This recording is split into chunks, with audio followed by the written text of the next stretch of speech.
Il s'agit d'un rare manuscrit biblique orthodoxe éthiopien, écrit à la main en ga, la langue sacrée d'Éthiopie.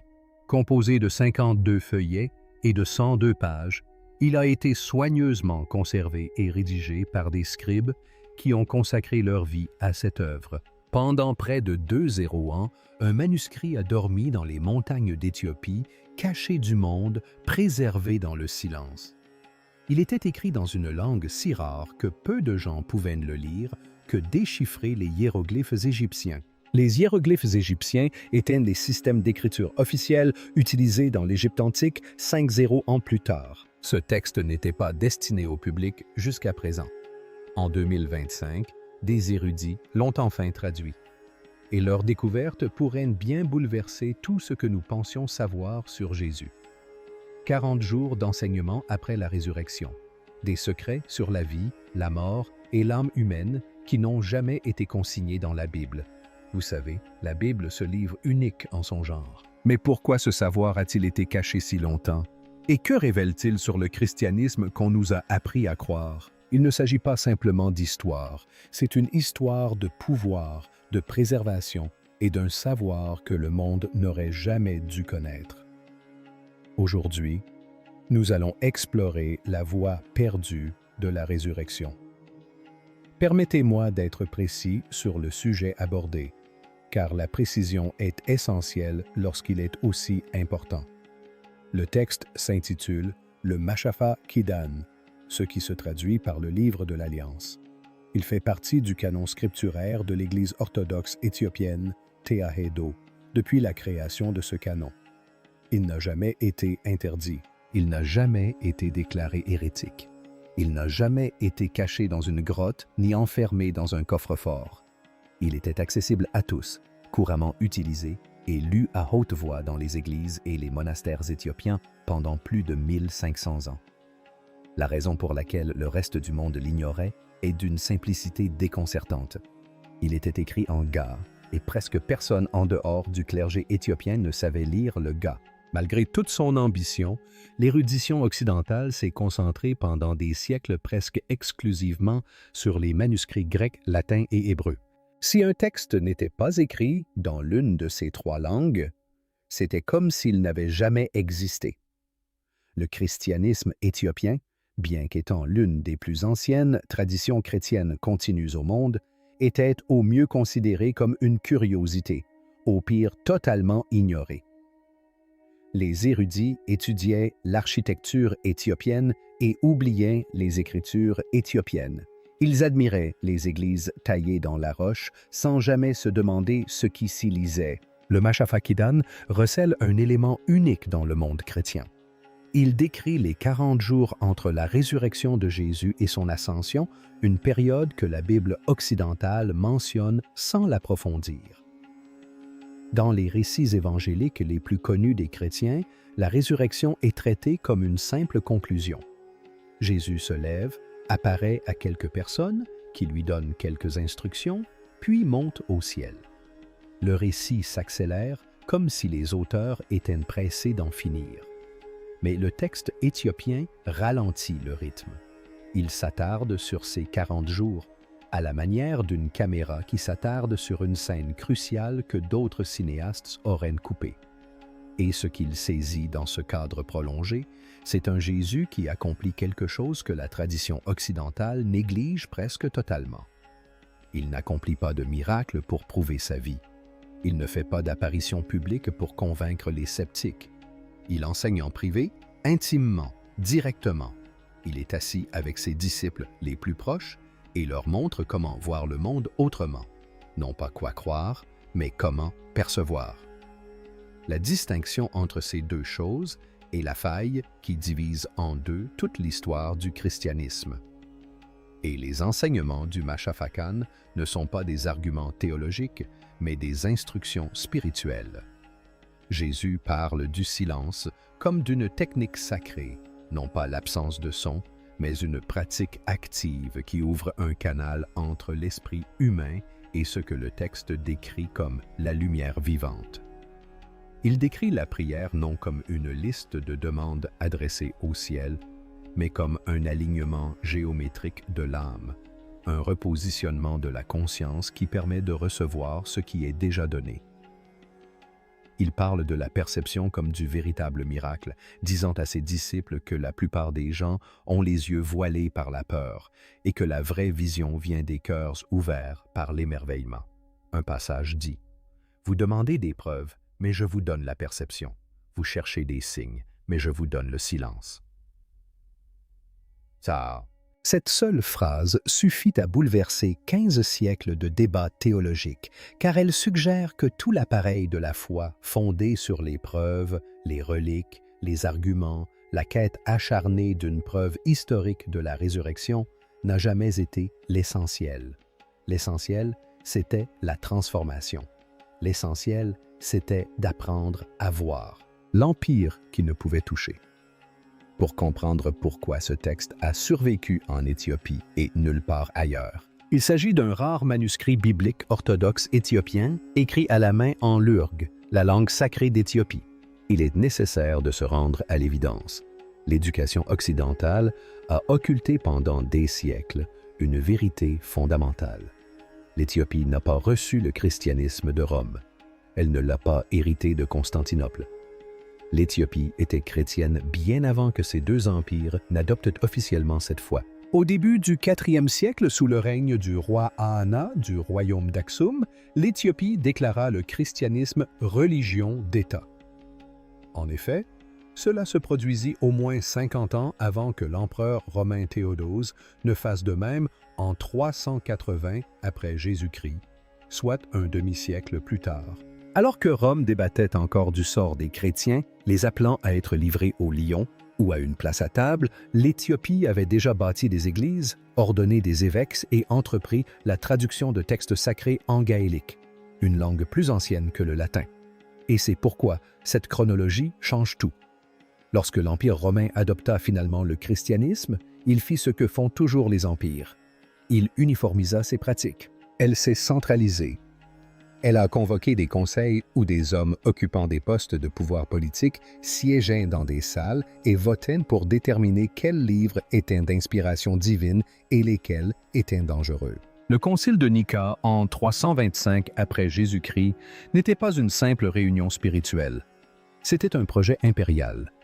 L'empereur avait besoin d'une foi unifiée, car un empire ne peut fonctionner si ses sujets lisent des écritures différentes et en tirent des conclusions divergentes sur la nature de Dieu. L'unité exigeait le contrôle. Le contrôle exigeait un canon. Et un canon signifie que quelqu'un décide ce qui reste et ce qui est jeté au feu. L'Éthiopie était hors de portée de cette machinerie, entourée de montagnes, de déserts et de distances qu'aucun bureaucrate romain n'aurait voulu franchir. L'Église éthiopienne s'est développée dans un isolement quasi total. Dans les hauts plateaux d'Éthiopie, nichés dans les montagnes de la province de Shawa, des moines africains perpétuent leur tradition mystique et ancestrale. Ils n'ont jamais reçu l'ordre de cesser la lecture du livre d'Hénoch. Ils n'ont jamais reçu la note déclarant le livre des jubilés apocryphes. Ils n'ont jamais assisté, lors d'un concile, à la suppression de livres entiers par des évêques aux motivations politiques. Ils ont donc conservé l'intégralité du patrimoine des premiers croyants, chaque texte, chaque évangile, chaque vision apocalyptique circulait entre eux. Pendant que Rome réduisait le christianisme à quelque chose qu'un empire pouvait gérer, des moines éthiopiens recopiaient chaque mot à la main à la lueur des bougies, transportant des manuscrits sur leur dos le long de parois rocheuses et constituant un canon biblique de 81 livres qui préservait des voix que le reste du monde n'entendrait plus pendant plus de 1000 ans. Abaïma, le cœur caché du christianisme.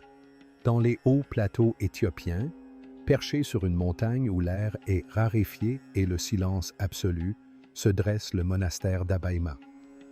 À l'intérieur, préservé dans des conditions quasi inchangées depuis 15 siècles, reposent deux évangiles enluminés, les évangiles de Garma.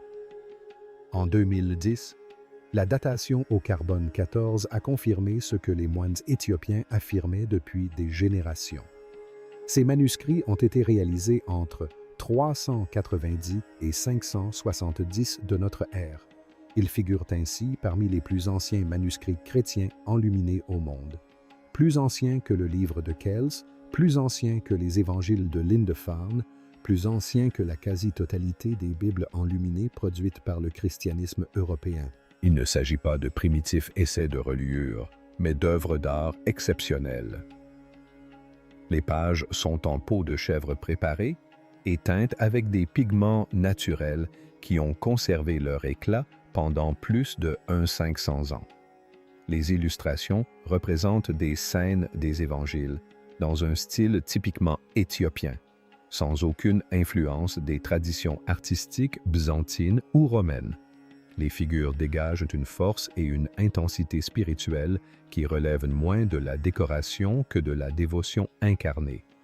Un moine de la tradition Gara a écrit « Dessiner, c'est prier avec la main ce que la bouche ne peut dire ».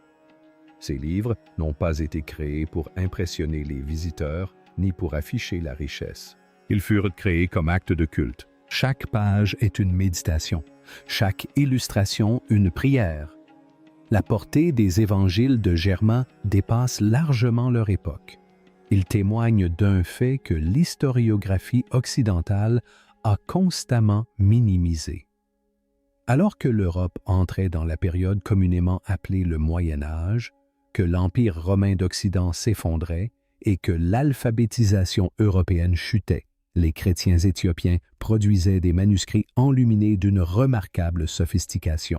Ils disposaient d'un clergé instruit, d'une tradition littéraire établie, d'un vocabulaire théologique en gaèse capable d'exprimer des idées complexes sur la nature de Dieu et la structure de la réalité, et d'une culture artistique produisant des chefs-d'œuvre de narration visuelle. Il ne s'agissait pas d'un avant-poste périphérique du christianisme peinant à rivaliser avec les centres de foi méditerranéens.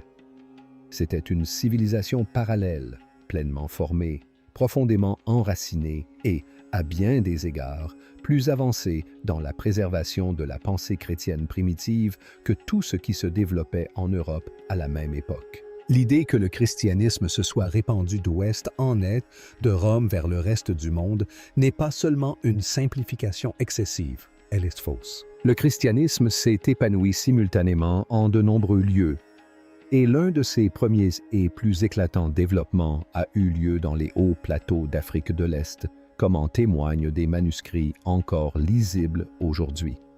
Ces livres ont été effacés par Rome.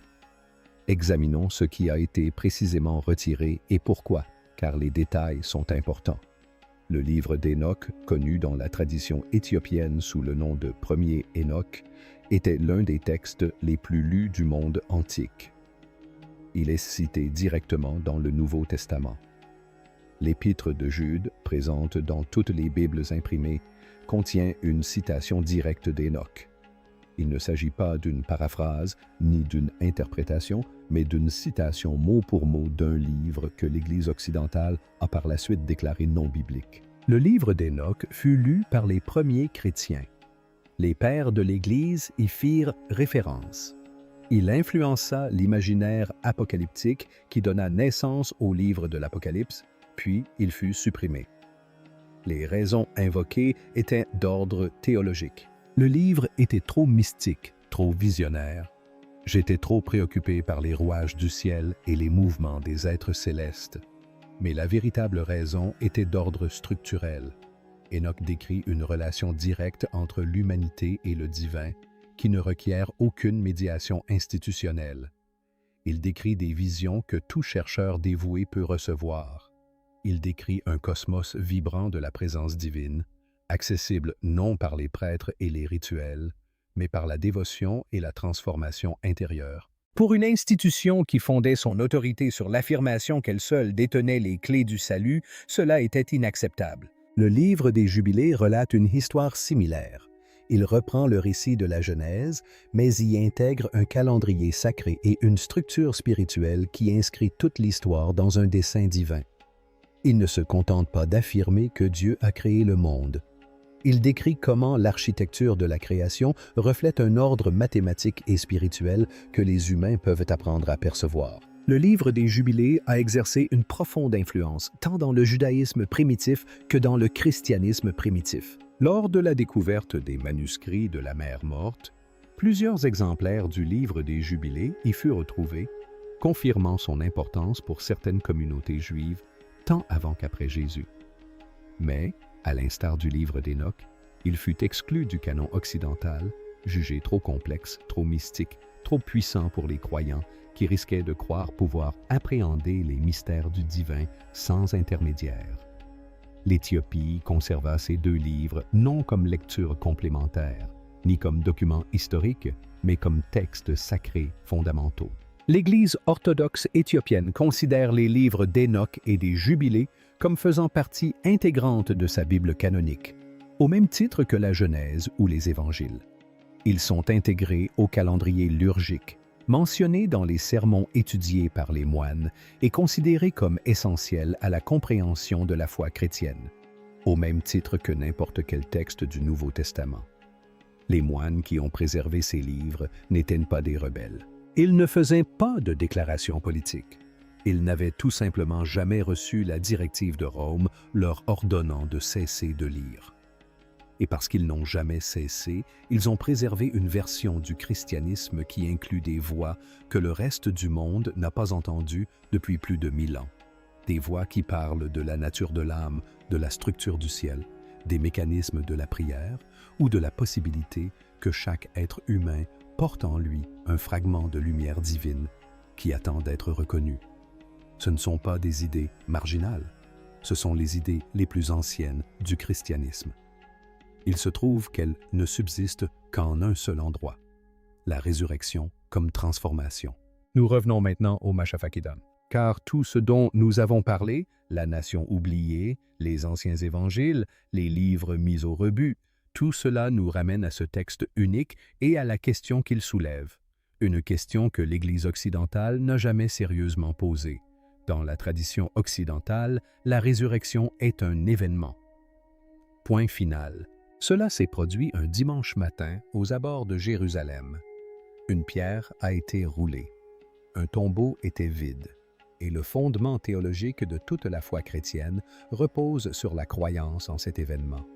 L'accepter, c'est être sauvé. Le douter, c'est être perdu. Voilà le principe. Voilà l'accord. Et elle a façonné la manière dont des milliards de personnes perçoivent le moment le plus important de leur religion depuis 500 ans. La tradition éthiopienne ne nie pas que cet événement ait eu lieu, mais elle soulève une question que le cadre de référence occidental n'aborde presque jamais. Quel effet cela a-t-il eu sur ceux qui en ont été témoins? Qu'est-ce qui a changé en eux? Et qu'enseignait Jésus durant ces 40 jours avant son ascension? Car il est clair que son œuvre n'était pas terminée. Le Mashafakidan décrit la résurrection non comme une fin, mais comme une ouverture. Le miracle n'était pas la leçon, mais la porte. Ce que Jésus enseignait derrière cette porte, c'était une refonte complète de la perception humaine. Il expliqua à ses disciples que la plupart des gens avancent dans le monde aveugle, non pas physiquement, mais aveugles par habitude, par peur et par le poids des idées préconçues sur la réalité. La résurrection anéantit ces idées préconçues.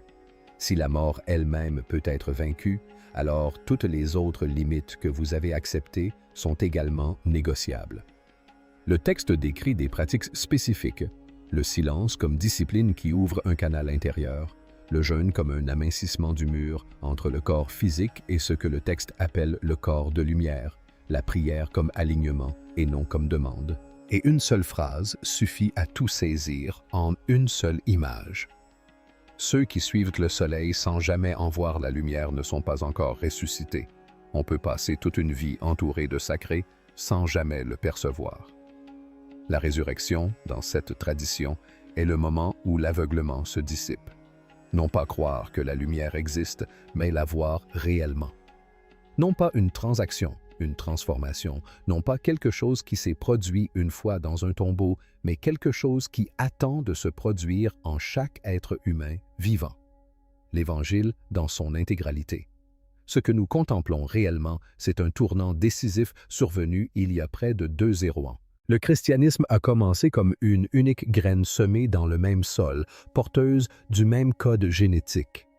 Mais il s'est développé dans deux directions très différentes, façonnées par deux environnements très différents. À Rome, le christianisme s'est développé sous le poids de l'Empire. Il a été adopté par un système politique qui exigeait unité, hiérarchie et contrôle. Les questions que Rome posait à la fois étaient des questions administratives. Comment unifier les croyances sous une autorité centrale? Comment garantir que chaque Église dans chaque province enseigne la même doctrine? Comment prévenir la fragmentation? Ce sont là des questions légitimes pour un empire, mais non des questions spirituelles. Et les réponses qu'ils ont apportées étaient d'ordre administratif. Credo, concile, canon, orthodoxie imposée d'en haut, un ensemble standardisé de livres approuvés et une manière approuvée de les lire. En Éthiopie, le christianisme s'est développé dans l'isolement, au sein de monastères de montagne accessibles uniquement par l'escalade de parois rocheuses. Les questions que se posait l'Éthiopie étaient radicalement différentes. Comment rencontrer le sacré directement?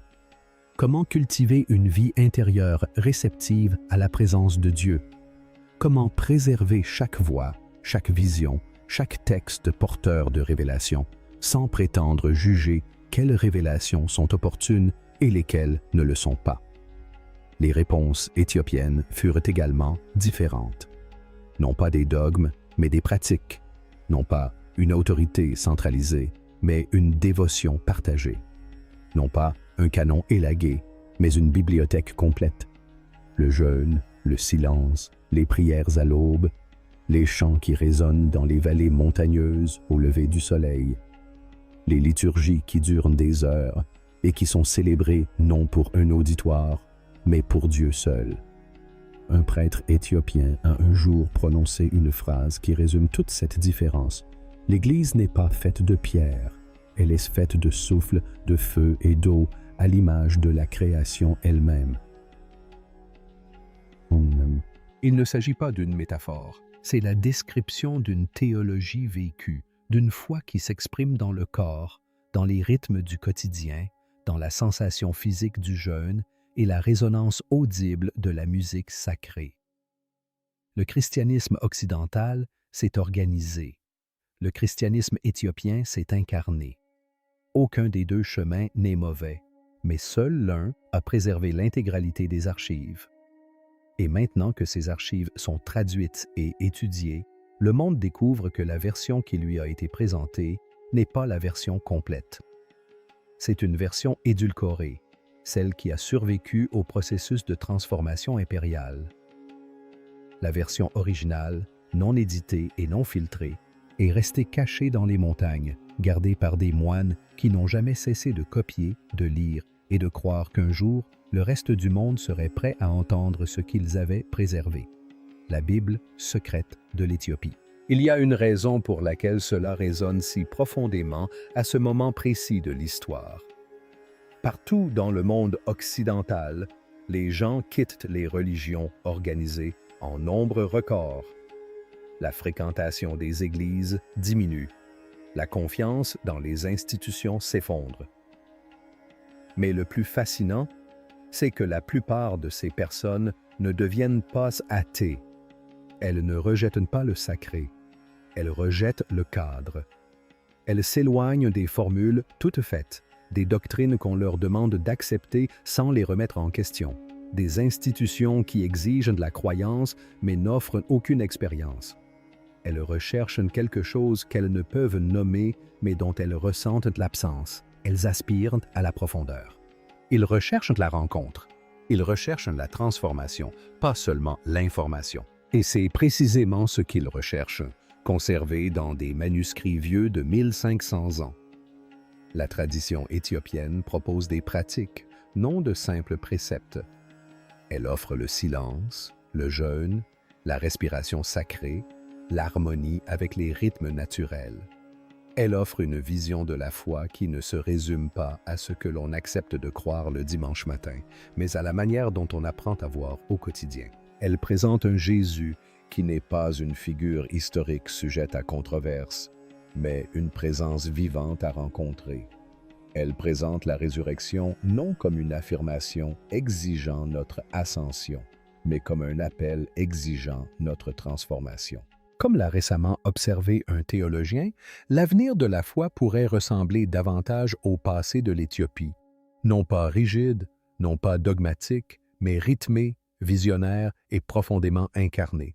Une foi qui ne demande pas « Que croyez-vous ?», mais plutôt « Comment voyez-vous ?» Pour des millions de personnes qui ont quitté les édifices religieux sans pour autant abandonner la quête, cette question est essentielle. Et la réponse se trouvait dans un monastère de montagne, écrite dans une langue presque indéchiffrable, attendant que le reste du monde la découvre. Pendant près de 2 ans, une voix a été préservée dans les montagnes d'Éthiopie, une voix que le reste du monde n'a pas pu entendre. 40 jours d'enseignement de Jésus après la résurrection, cachés à la vue de tous, dans une langue presque indéchiffrable. Et si la résurrection n'avait jamais été conçue comme un miracle dont on est témoin, mais comme un cheminement à vivre? Et que signifierait le fait que la plus ancienne tradition chrétienne au monde ait préservé le message originel vivant pendant tout ce temps? Aujourd'hui, nous dévoilons le texte que le monde n'a jamais lu et les questions qu'il nous invite à affronter.